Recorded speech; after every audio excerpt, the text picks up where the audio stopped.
August 12, 1985 was not just any day at Haneda International Airport in Tokyo. The facilities were overcrowded with passengers, a typical occurrence for that time of year. The Japanese were returning to their hometowns to celebrate Obon, a festival dedicated to honoring the spirits of their ancestors. As a result, every year on those days, local airlines have to use all their commercial planes to transport crowds in a short period. In the case of Japan Airlines, the company made available one of its oldest machines, a Boeing 747 SR, registered with the license plate JA819. At 17 hours, it landed after completing its fourth flight of the day and quickly prepared for the fifth, to be more specific, what would be Flight 123. Within a few minutes, it was boarded by 509 passengers and 15 crew members.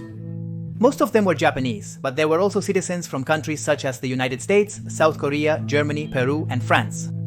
There was even room for a star, the actor and singer Kyu Sakamoto, famous in his country and known for being the first Asian artist to place a song on the popular American Billboard Hot. The departure time was scheduled for 1812, heading to Osaka International Airport. It would be a trip of just under an hour. It seemed to be another routine flight in the midst of that whirlwind, but it was hard to imagine the ordeal that was coming. But let's not get ahead of ourselves. Is it true that the company Japan Airlines was linked to a dark past? How many accidents can the same plane withstand before reaching a catastrophe? Why is Flight 123 associated with a miracle? To find out the answers to these questions, we are going to travel to August 12, 1985, the day Flight 123 crashed. Japan Airlines. After the Second World War, Japan underwent a strong process of reconstruction. To work efficiently, they had to create an air transport system. This initiative led to the start of Japan Airlines in May of 1951. In a short time, this company established itself as the most important airline in the nation. It began with local flights but quickly expanded globally. At least for a while, then it began to be associated with a series of incidents. In 1968, a Douglas DC-8 plane was supposed to land at San Francisco International Airport. Due to heavy fog, the pilot made a mistake in executing the landing maneuver and touched down a few meters from the runway. The shock was enormous, although there were no injuries. The Douglas DC-8 continues to make flights without major issues. A more alarming episode occurred in 1975. A Boeing 747 of the company was flying from Anchorage, Alaska to Copenhagen, Denmark. On the way, 197 passengers suffered from food poisoning caused by the Staphylococcus aureus bacteria. It was discovered that they had been served a tortilla made with spoiled ham. Even today, it is considered the most severe food poisoning in the history of airlines. The progression of dark events reached another level in 1982 when a DC-8 plane from Flight 350 coming from Fukuoka was supposed to land at Haneda Airport, but it crashed into a beacon and crashed into Tokyo Bay. This time the consequences were more brutal, 24 dead and 147 injured. This series of tragic events in Japan Airlines were just the prologue to something very terrible that was about to happen.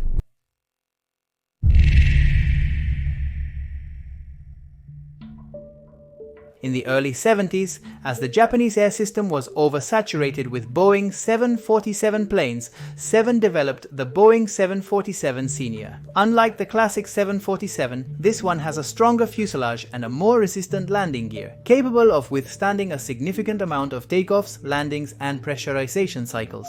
Its range was short, but it had more space for passengers. The Boeing 747 SR, identified as J8119, was manufactured in 1974. Japan Airlines immediately took possession of the plane. Its maiden flight was on January 26 that year. For a few years, it was one of the company's most active and reliable vehicles until the first accident occurred. On June 2, 1978, the JA8119 was operating Flight 115. It departed from Tokyo, heading to Osaka International Airport, on a trip that was proceeding normally until it came time to land. The pilots made an instrument landing system approach to runway 32, but they tilted too far upward. Then the tail of the plane hit the runway hard. The impact caused 23 passengers to suffer minor injuries while 2 others suffered serious injuries. No one died, which relieved the authorities of Japan Airlines and the airport.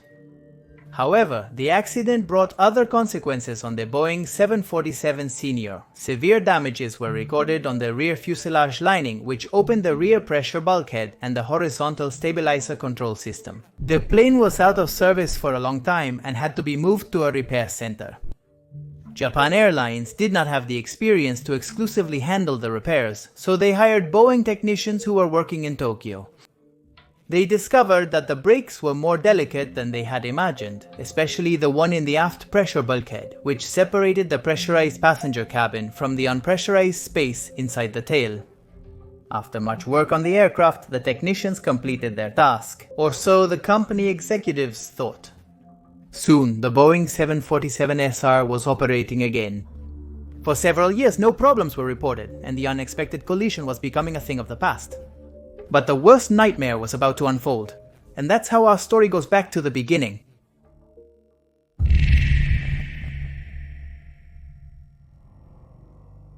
On the afternoon of August 12, 1985, Flight 123 was preparing to face the journey to Osaka.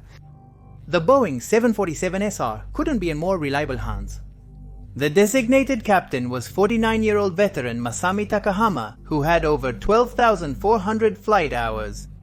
He himself supervised the first officer, Yutaka Sasaki, 39, who was in the process of training to be promoted to captain. He had 4,000 flight hours and around 2,650 hours on board the 747. Another significant figure was Hiroshi Fukuda, the flight engineer. He was 46 years old with 9,800 flight hours. The company's flight attendants completed the staff. By 1804, all passengers had boarded the flight. 8 minutes later, the plane backed away from gate 18 and took off from runway 1550, which had been assigned for such a maneuver. Up until that point, it was a routine just like any other time. But everything changed at 1824, when a large explosion occurred in the rear, the same part of the plane that had suffered damage in 1978. The passengers were startled, the glasses and other objects that were on the floor jumped everywhere, and that was just the beginning of the end. The explosion had damaged the roof around the rear bathrooms and, above all, shattered the depressurized fuselage of its stern. In turn, the vertical stabilizer was damaged, and the 4 hydraulic lines indispensable for flight controls were cut. The pilots, noticing that the hydraulic fluid was dropping at full speed, acted coolly. Captain Takahama switched the transponder to code 7700, the emergency signal.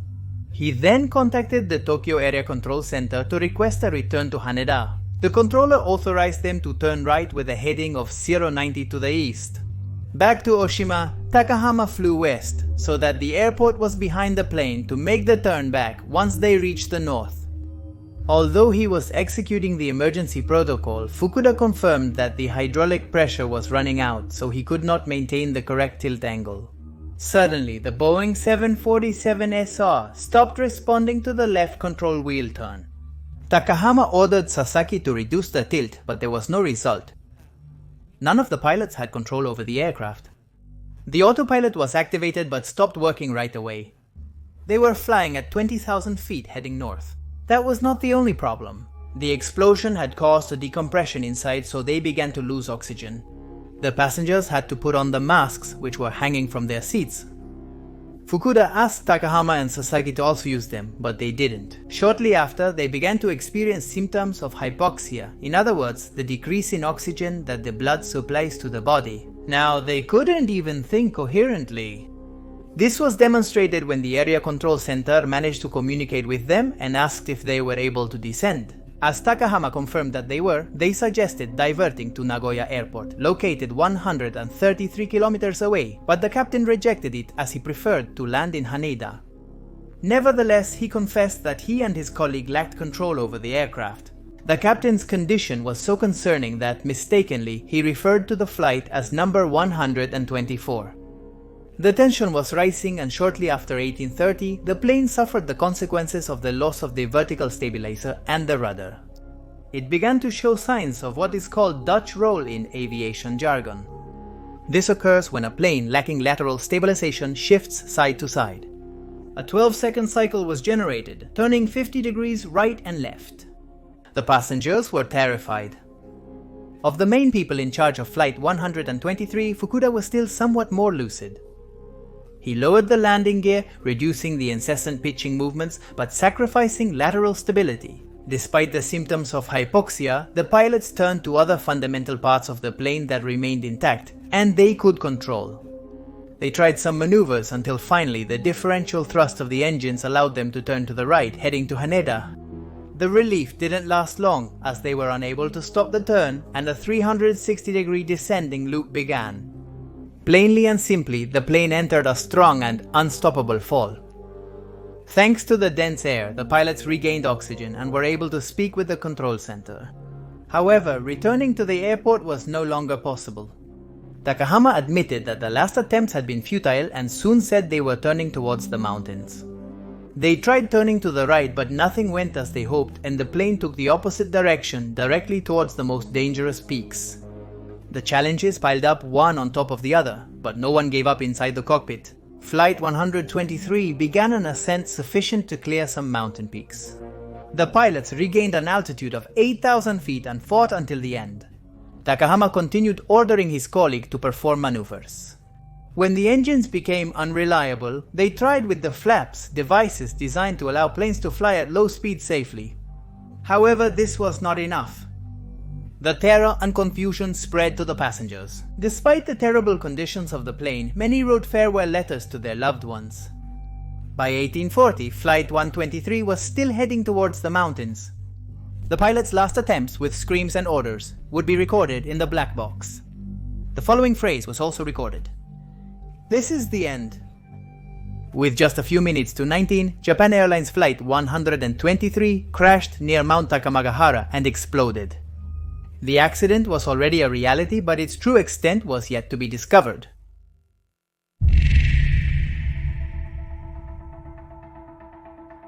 The control center did not immediately learn about the accident. They had lost contact with Flight 123 after it disappeared from the radar. They still held out hope, at least until they tried to re-establish communication with the pilots and found it was impossible. It was at that moment when they received the worst news. A military plane reported a large explosion in the mountains of Nagano province. At first, it was not possible to pinpoint the exact location where the plane had crashed. It was a remote mountainous area, inaccessible even to the locals. The solution came thanks to a C-130 plane from the United States Air Force. Upon learning that Flight 123 had deviated from its flight path, he was able to identify the burning wreckage of the Boeing 747 Senior from the air. Through the radio, he passed the coordinates to the Japanese authorities and added that the scene was so overwhelming that they doubted there would be any survivors. Years later, the pilots of the C-130 revealed that the Air Force proposed sending a helicopter with a rescue team, but the Japanese government rejected it. Instead, it organized a rescue operation on its own. In the following hours, 8,000 people, 800 vehicles, and 37 planes were mobilized to the location. However, they arrived late due to logistical errors by those in charge. Swift action was crucial, made possible by a team of 160 rescuers. They prepared overnight at a local school, and at dawn they set off to the area where the plane wreckage was located. They arrived around 10 in the morning and were met with an apocalyptic scene. Just as they had anticipated from the C-130, it seemed that no one had survived. But suddenly miracles materialized.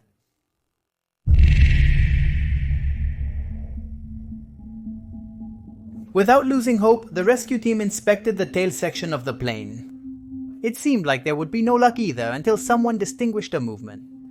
A feeble hand emerged from the rubble, seemingly pleading for aid.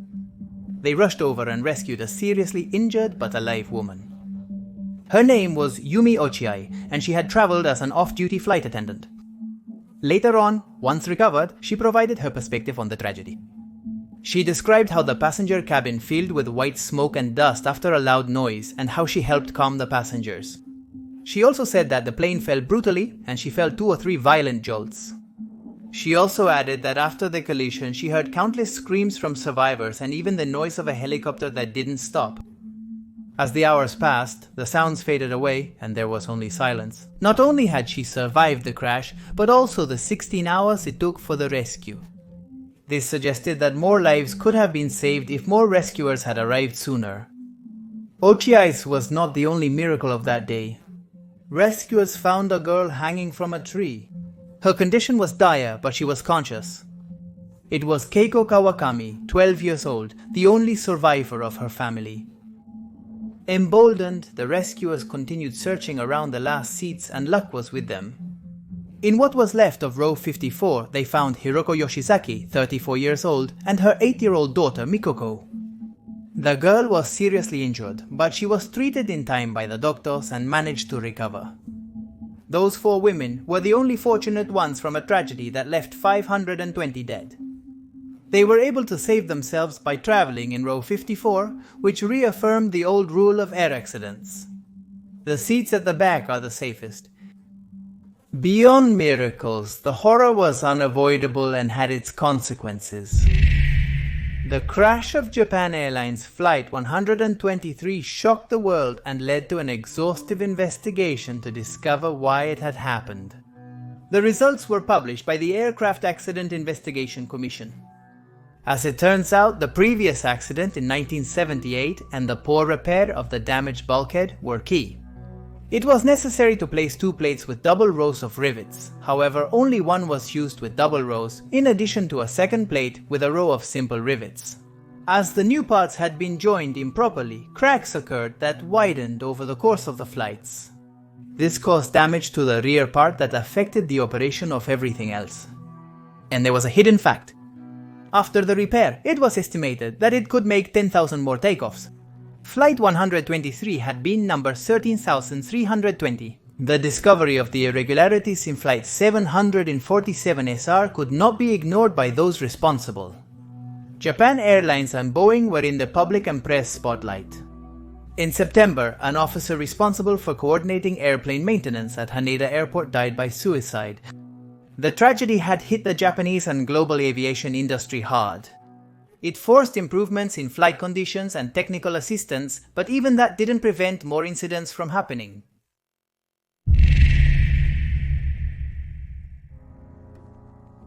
After the tragedy of Flight 123, the authorities of Japan Airlines took responsibility and wanted to ensure that nothing similar would ever happen again, but the company was once again linked to dark episodes.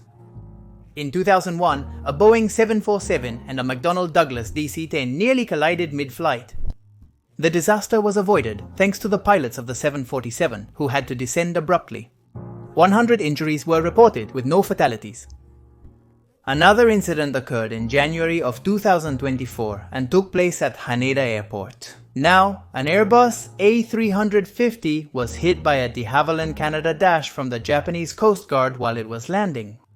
Although it caught fire, there were only 17 injured. As for the other plane, 5 of its 6 crew members died.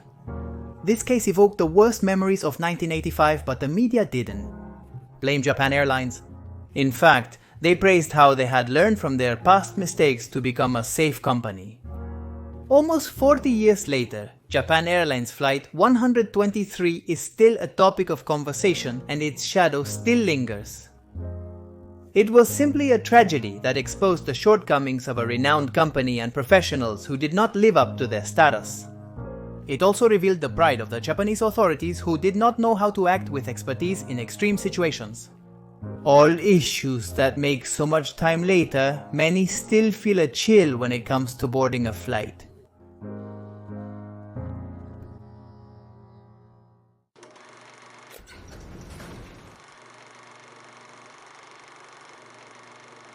Thank you.